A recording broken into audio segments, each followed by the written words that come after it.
Hey guys, what's up? Hg3 here with a cast of the most recent Good Gaming Weekly Finals.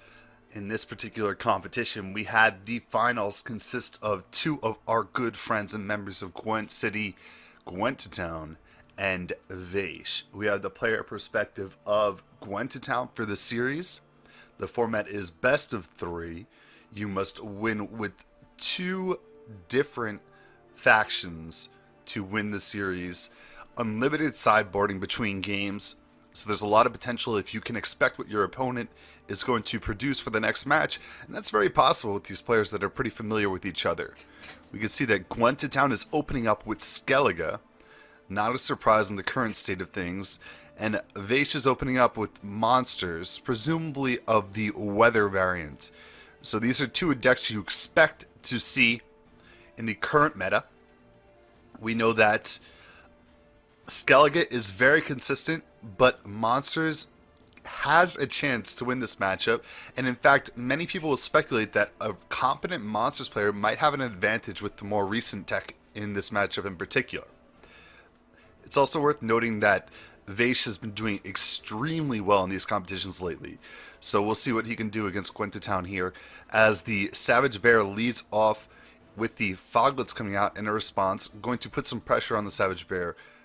Gwent has two Armor Smiths in hand, so he could answer it in that way, or he could produce one of these Raging Berserkers to tank it and alleviate some of the pressure. The Raging Berserker would be good because then you're going to have a bigger strength total taking hits from the Fog, so that eventually you're going to get a lot more momentum off of the Armor Smith play, but instead Gwent decides to go for an early Morkvarg to the board, which is interesting against monsters, knowing that Succubus can be in play. But he's not vesting too heavily into this Morkvarg, so perhaps that's his line of thought.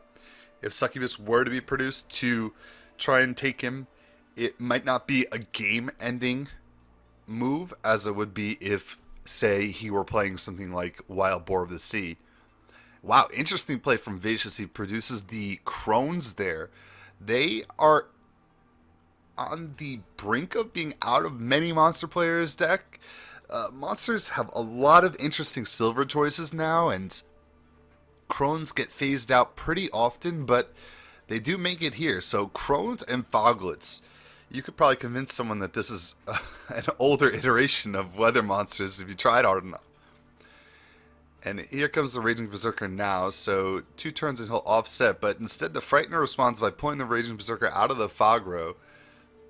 The pressure is mounted as the fog continues to tick down. We, of course, know that these Armor Smiths will eventually undo all of that. So Vaysh is going to need more momentum to be able to cement his standing in this round. Using the Frightener gives him a 2-card lead and a pass at virtually any turn. You don't expect to see Skellige pass here, so I think he might be trying to set up a pass. The problem is the Savage Bear is on board, so if he plays anything like a Solano Harpy, he's not going to get any carryover for next turn, as we see the Harpies come out and get dealt with very quickly by the Savage Bear.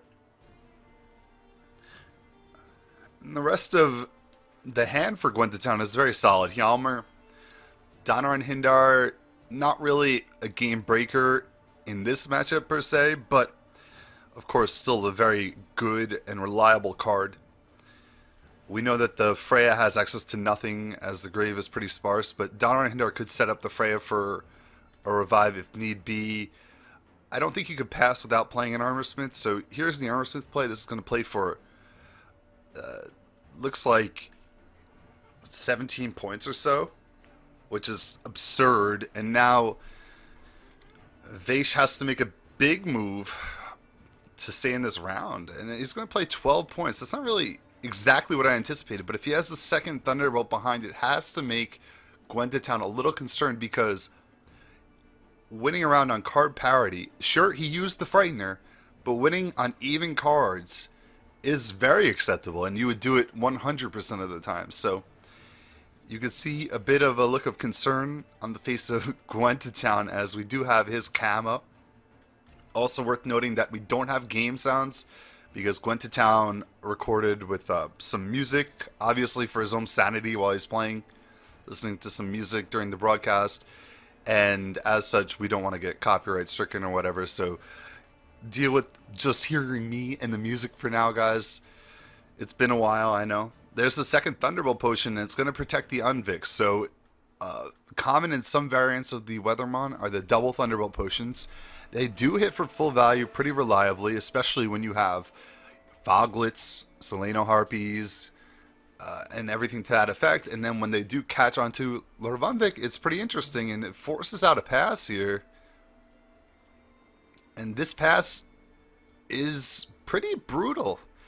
Just talking about card parity, and honestly, it looks like Gwent Town will still be okay. He'll have a shot because he has Morkvarg coming back next round, of course. He's set up Hjalmar for the grave. He's not in a horrible position, but still, losing the initiative and then the threat of a straight-up open pass here could be bad.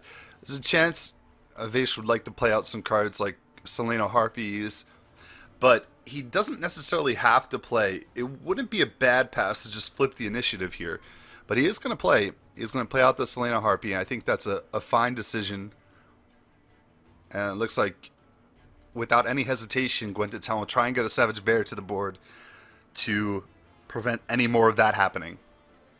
Now, the interesting part about this situation, since they came in on parity, is that Vaysh will always have the even card pass. So he's just setting up whatever he wants for next turn. And this follows suit in that idea, the Succubus, to steal Morkvarg.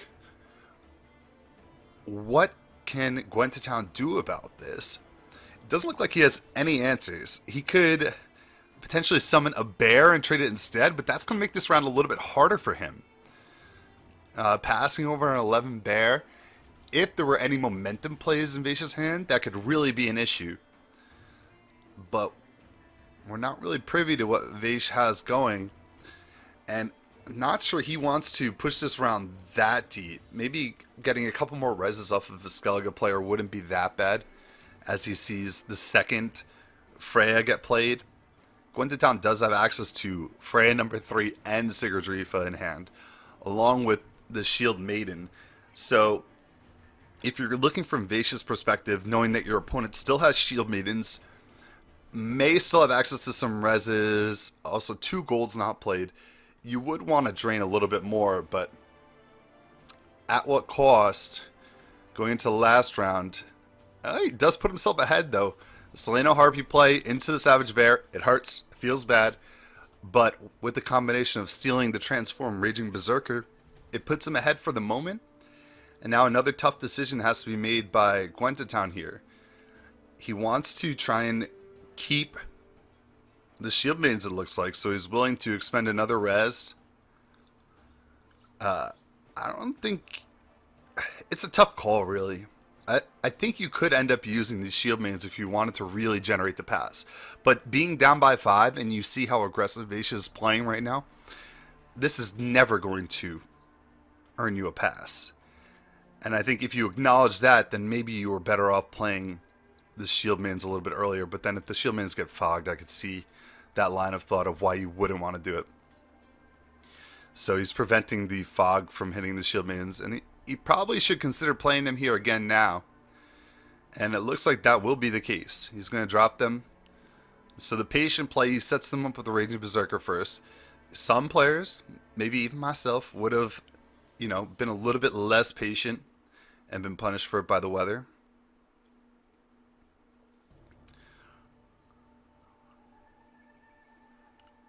Now looking at his hand, he has, I'd say, another pseudo win condition in being able to res Hjalmar.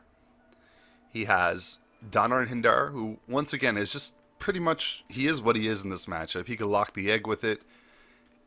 Not a game breaker here. And Sigurd is going to be one of the power plays. She's worth,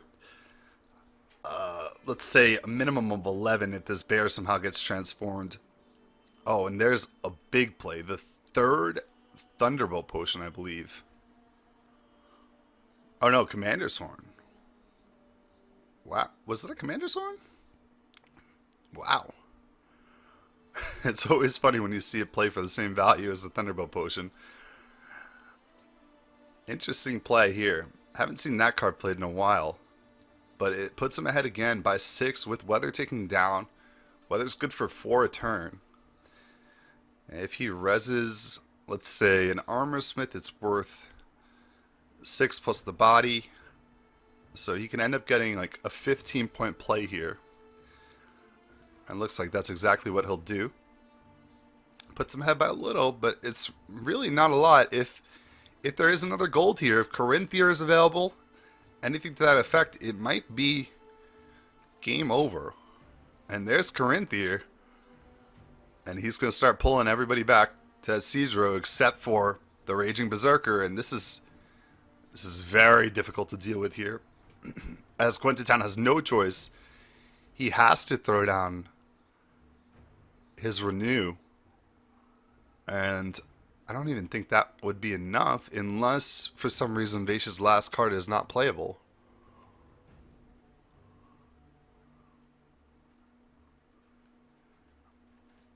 Nothing he could do about it now. What a game. And this is why some people think that the weather monsters have a good shot against whatever iteration of Skellige it may be.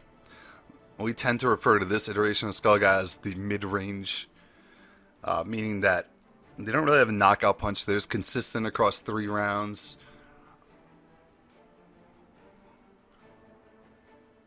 And Vaysh's last card, some deliberation behind it.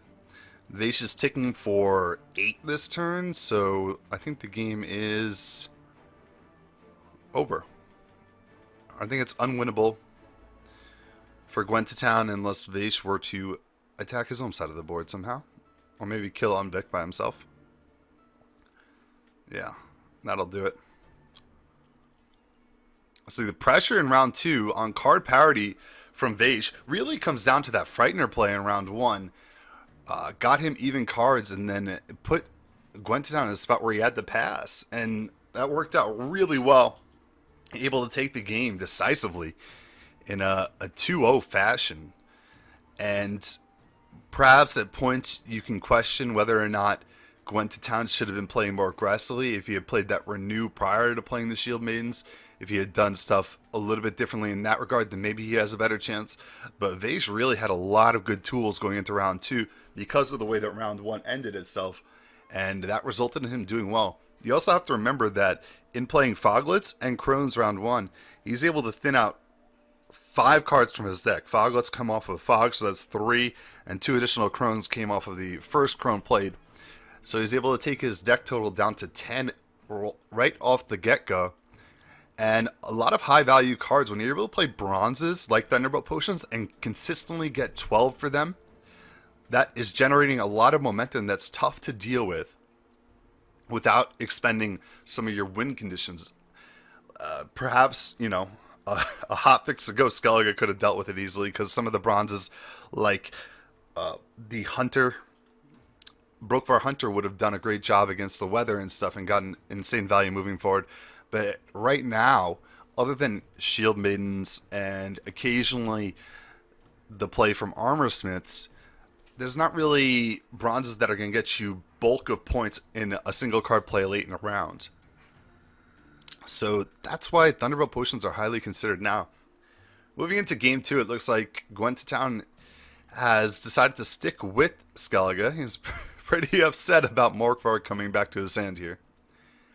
And Vaysh is playing, I can't really see what it is yet, but we'll see in a second. He's playing Skellige as well. So we have the mirror. We could probably assume these are going to be pretty similar decks.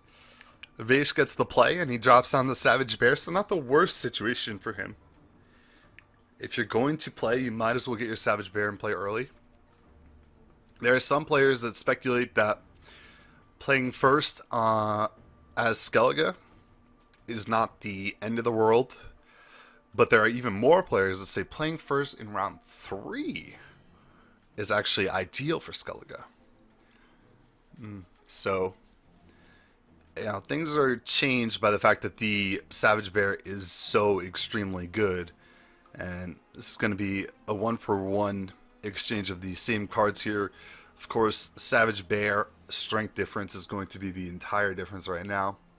And Vaysh, he knew he was up against Skellige. There's a chance he could have teched in his Savage Boar here. Now, Savage Boar is a mirror killer if there isn't a lock available, but Gwent has Diamond Shekel in his hand. It still doesn't do much if Donner and Hinder can unlock. But we'll see if Vaysh was able to tech anything specifically for this matchup, knowing that he would likely see Gwent Skellige again. And that is mirror tech. Shieldsmiths are best in the mirror because the investment is not often jeopardized, whereas against monsters, if you're putting extra strength into Morkvarg, that can easily come back to bite you. So he does have that going for him, and now Gwenttown, with 2 reses in hand and an empty graveyard, is stumped a bit. If you look at his hand here, he has 4 plays that are, even 5 plays if you count that decoy, 6 with Renew, that are pretty dead. He kind of has to smash Hjalmar here, and it looks like he's a little reluctant to do so because he doesn't have a way of removing it if he were to play it.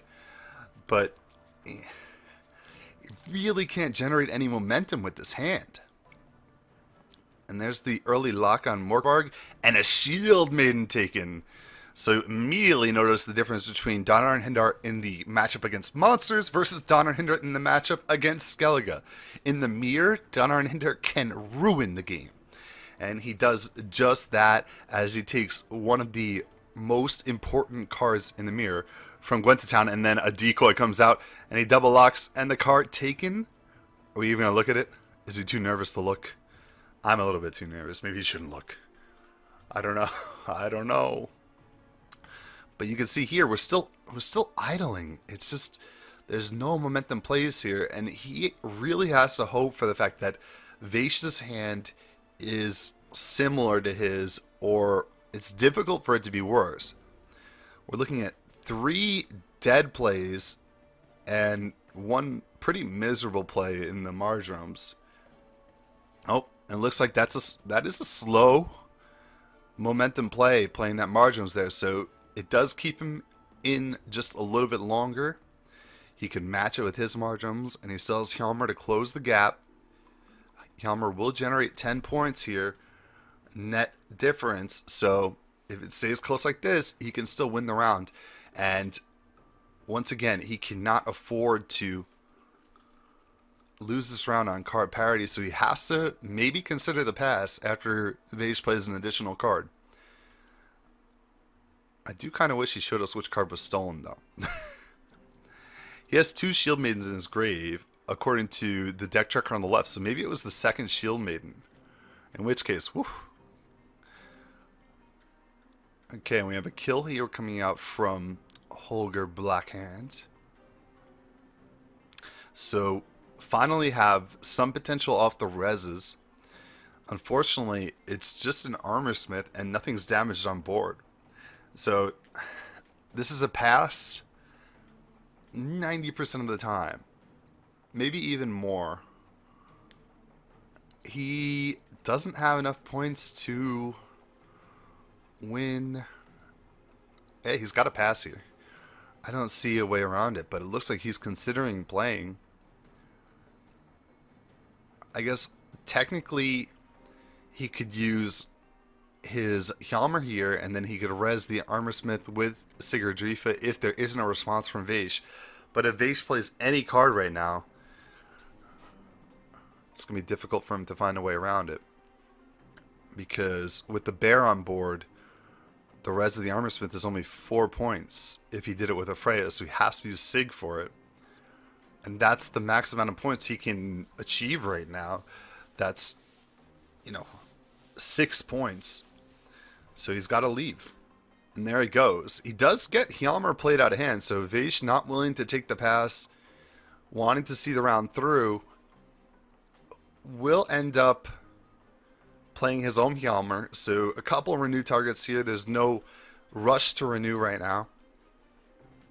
Looks like Gwenttown's Morkvarg is 1 point higher. So it was an ugly round, but since he ends up a card up and playing second, it's not that bad. And as I mentioned previously, some players think playing first in round 3 is important. But Vaysh, of course, has access to way more Shield Maidens than Gwent does, if it is true that he has 2 in his graveyard. He could play for the 4 Shield Maiden play at some point. We have the res on the Savage Bear. Set the stage for round 2. We saw how aggressively Vaysh played round 2 in the previous matchup. Could be an indication of his play style. Could want to do something similar here. Many Skellige players like to throw everything out to the board round 2, hold nothing back, and see what the opponent can manage against it.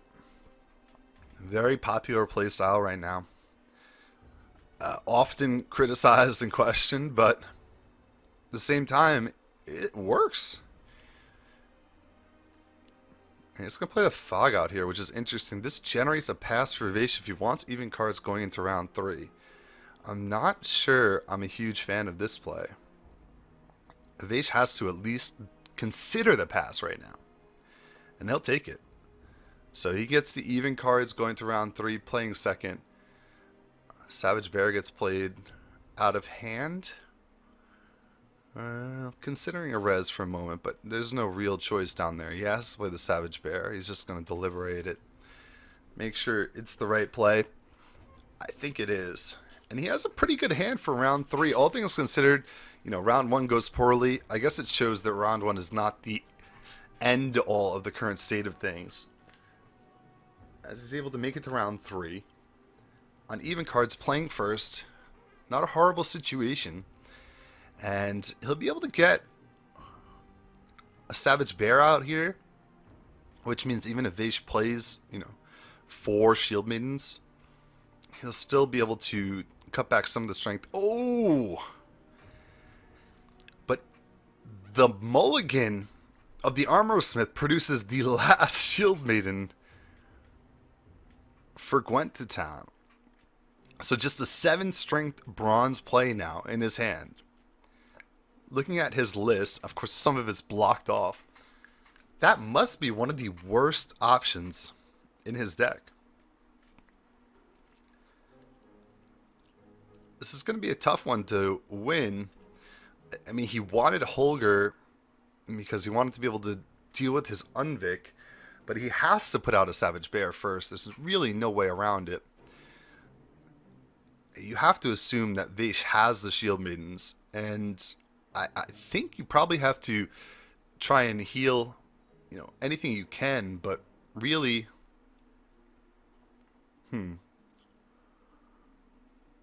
let's check out this res before we finish that thought. But really, Vaysh could even end up, damaging his own units or using that to produce the Shield Maidens to board, so it's just a lot of strength to try and deal with. We're talking about, that 1 is an 8 in the graveyard plus 15 on top of that. Even if you're hitting yourself for 6 points along the way, that's still 17 points produced off a bronze card play. And here's Hjalmar. I don't think there's any way to remove the Unvic though. He's at 4 strength. It's an odd number. He can deal 2 to it. But I think that's where he caps out, and a late round Raging Berserker is going to end up being another nice value bronze play. Oh, but he does have the res of... Wow, this is a great play. I forgot Grimace was in the grave, so he's going to try and use that to get rid of Unvic. And now Vaysh has to assume that he can block this Fog from killing it off, and he's going to do that. He's going to play the Shield Maidens out of hand instead of out of grave, which is probably a result of him drawing it or mulliganing into it. It's hard to keep all 3 of them in the deck, even though you had a situation where you could have gotten a miraculous play off. And this is an amazing opportunity for Gwent to town now. This is going to be a huge point swing. So instead of being a garbage, essentially, for lack of a better word, Shield Maiden single play, this is going to end up being able to trigger Hjalmar's 10 points. And also, he has this Fog ticking down for a ton on the back end of it. And the answer is Holger Blackhand, but with the 6 points coming back his way, it's not going to be enough, is it? The discard of the Raider. But then the 6 from the Fog. It's a 1-point victory for Gwent Town. Are you kidding me? Wow. That was as close as it can get. And without seeing Vaysh's hand, he must have mulliganed into that Shield Maiden. If that was a Freya instead and he plays the Shield Maidens out of the graveyard, good night, Gwent Town. But both players got cards they didn't want in the last round off the re-mulligan, but it ends up working out in favor of Gwent Town as it produces just enough strength to get rid of Lord of Umvik and produce a victory through Hjalmar. So we're going the full distance for Game 3 for the money. I believe this was a $250 prize pool for the Good Gaming tournament. 1-point victory in Game 2. And we're going to have the reverse scenario now of the initial match, Monsters versus Skellige. And if you think back to Game 1, Vaysh was able to win the game with Monsters. So we'll see what Gwent Town can do with Monsters as well. I think he's going to be running a different Monsters list. I don't think he's running Crones. He's running one Thunderbolt potion. Oh no, a couple Thunderbolt potions. Becker's Twisted Mirror. Yeah, so it's the same faction, but a very different style of list. And we'll get a chance to look at his mulligan in a moment.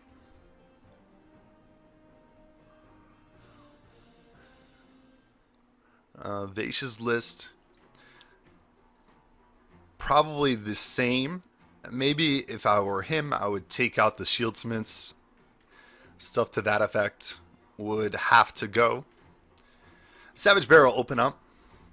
You know, every Monsters player nightmare. Savage Bear open first play. You have the Catacomb, which you don't want to play this round. You have King of Beggars, which is an interesting tech card that I know we have been experimenting with more, especially in weather-style decks. So you have to get an opening that perhaps is less than ideal in the mind of the Monsters player, Gwent Town here. He's going to drop down the rain on top of the bear and apply some pressure, but wow, Wild Boar of the Sea, Savage Boar of the Sea, I think I called it at one point. Everything's savage now in the Skellige deck. I think I called it that last game. Wild Boar of the Sea is going to come down and start pumping some strength into the Savage Bear. That's an interesting card to have against Monsters. I wonder if he just couldn't have an opportunity to tech between matches, or if it's by design. But it looks like he is going to pump up some strength into this Morkvarg and just roll the dice. Hope that Succubus isn't here. Maybe he has a renew play to follow up to take Morkvarg back. But we know that Succubus is alive and well in the hand of Gwent Town. And we'll look for an opportunity to get played somewhere along the line here, as an Archgriffin is thrown down just idly. You know, he's not wanting to play the Harpy. He has King of Beggars, but it's a little too early to play it. He could create a bear through Roar, but nothing too urgent to play right now. Margins will come up. It will heal the Savage Bear up to 10 points with the couple ticks it got from the Boar. So a good strength total for Vaysh here on 31, but he is on the play, and we can see that with the hand that Gwent Town has, there's hardly going to be any opportunity to usher a pass here. It looks like Monster's going to play out this entire round and push for a round 1 victory. Really solid hand overall. Can generate a couple 12-point plays, which could be difficult to deal with. Clear Sky is going to come out from Gramis. And that's a big one because there's no follow-up weather in the hand of Gwent Town. So he played the rain off of the Water Hag and the fog off of Dagon, and those were the only two weathers he had access to at the moment. So now he has to start using some of his bigger momentum plays. Thunderbolt Potion here. You can drop down Succubus at some point. He doesn't have any of the unlocks if Succubus gets locked, so that's probably his primary concern right now. He'll use King of Beggars to catch himself up in the round. King of Beggars, of course, going to get him 1 point short because of the Savage Bear. And the fact that Savage Bear triggers after deploy now. So that will generate a bit of a difference. Vaysh has 6 cards behind. He has no Grave, so he's going to try and go for a big momentum play here. Throwing out the Shield Maidens early. All 3 Shield Maidens going to come into play. A nice 15-point play that's going to create a 17-point, but effectively an 18-point difference when Wild Boar comes through.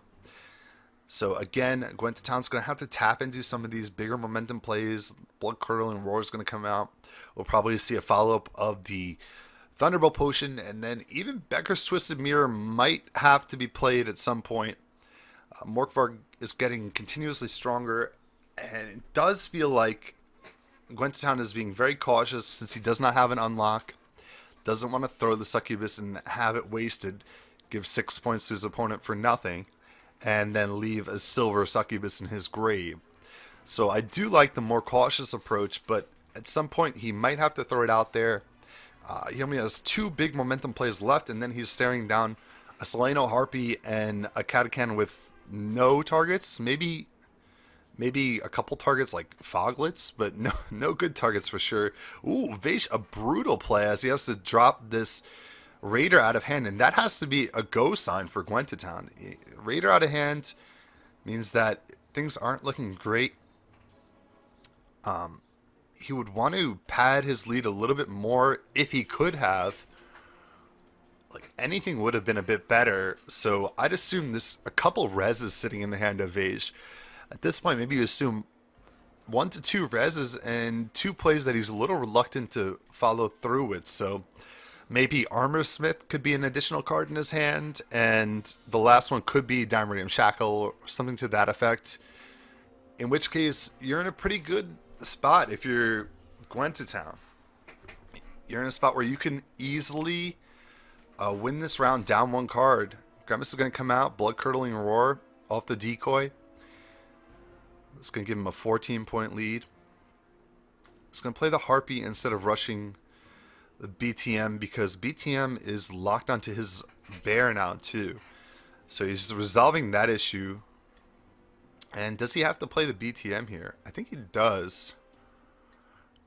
There's a slight chance that in some alternate universe you would play the Succubus here because you knew it would get off, but it wouldn't be correct, strictly speaking. So he plays the BTM and he gets the point total to win the round. Down 1, winning round 1 against Skellige, knowing that you have access to the Succubus against the Morkvarg, who is ginormous right now. Very important situation. And there's the Shackle. So likely to keep the Shackle here so he can unlock. He's going to get rid of the Harpy and has a bunch of targets he can consume with that Catachan. So Catachan's worth his weight in gold too. He's probably a minimum 16, nope, minimum 17 strength play. Fog here is just going to smash down the Succubus right away. And if Vaysh doesn't have an answer to this is really hard to deal with. He's going to get a 15, eventually a 12-point Morkvar going into round 3. And then he has a 17-point Catachan, knowing that Marjorams has already been played. So we're talking about really efficient, high-value plays for round 3 if this goes through. And Vaysh needs to have 2 locks here. He needs to have the Diamond Ring Shackles and the Downright Hinder to prevent it. The odds of that can't be that great, especially seeing how poor his plays were towards the end of last round. He probably wanted to mulligan some of those cards so he could generate strength in this round if he were pressured heavily. It looks like he's just going to damage Morkvarg here. So he's getting a piece out of his deck. 6 strength. That was probably a Savage Bear. I didn't catch what it was exactly. Obviously, spectator mode not in the game. We're watching through a VOD, so I have no ability to clicky and check out every single thing. So work with me on that front. And now another card has to be played. So it looks like you would probably play... Ooh! He's going to play the Catechin. I don't know about that. I think playing the Diamond Shackles and just burning it would be okay. Maybe his thought process is he knows the Renew is there and he's going to want to lock the Succubus next turn. That could be. But in that case, isn't playing the Fog a little bit better too? This is a big play. I suppose your opponent has already played his Shield Maidens. So you know you have a bunch of strength. You're up 13. But you're down 2 cards. Couldn't he produce 13 strength in 2 cards? Sure. And you're risking a lot by making this play because even if you pass, look at your hand. You don't have any emphatic winning card in your hand. And the Shackle comes out from Donner and Hindar. He's going to unshackle this immediately. But now Vaysh can close the gap with 1 card. He just needs to play 7 strength and then Gwent to Town's faced with a really tough circumstance. What does he do? Does he play out the Fog? And I think you have to. You have to trade the Fog for a card here. There's really no way around it at this point. So he kept the round alive so he can get the unlock off. That worked out in his favor. And now he just needs to produce 3 strength and he's going to be up a card going into the last round. And he has to deal with the Morkvarg that's going to be 12 points with 1 additional card. It's possible. This is a very close one. Wild Boar, ooh. Wild Boar is worth just enough points. As the Fog will tick down 1 more time. And the Wild Boar will just barely get him through. But that is not exactly what he wanted to expend his Renew on. It must mean that his last card is either special or something more important to going into last round. But he will come up an extra card, but he needs the extra card to account for 12 strength on the Morkvarg. That was stolen via the Succubus. Fiend in hand, he's going to cycle it. Harpy is worth 6 points. This is as low a total as he can get. So 2 cards that are going to equal 18 points. This is very doable from Vaysh. This is going to be another close finish here. As we see what Vaysh is going to play out of hand to start the round. If he is able to produce any res of 15 points, like if Hg3 can res one of the blood-curdling roar bears, anything behind that should be enough to win the game for him. But he looks a little troubled in not decisively playing it out here. And it is going to be Hg3. Does he have a bear down here? What is his ideal res? Holger's a pretty good res too. Oh, a 10-point bear. And now all he needs to win the game is any 6 points behind. Does he have 6 points to produce to the board in 1 card? This is any bronze card out of hand that is actually a unit for Skellige. But he's hesitant, and I don't know if he's slow rolling or if he genuinely doesn't have it. What could the last card be? He's already played Marjorie's. He hasn't played Diamond Shackle. It could be a Shackle, and that would be, oh, it's Marjorie's. Devastating last card. He was running 2 of the Marjorie's, and that did him in. The only card that could lose him that game. I'm not looking at his list, but I gotta tell you, that's one of the only cards that could lose in that game. Thanks for watching, guys. This was a Gwent City production. I'm Hg3. It was a pleasure bringing you the broadcast.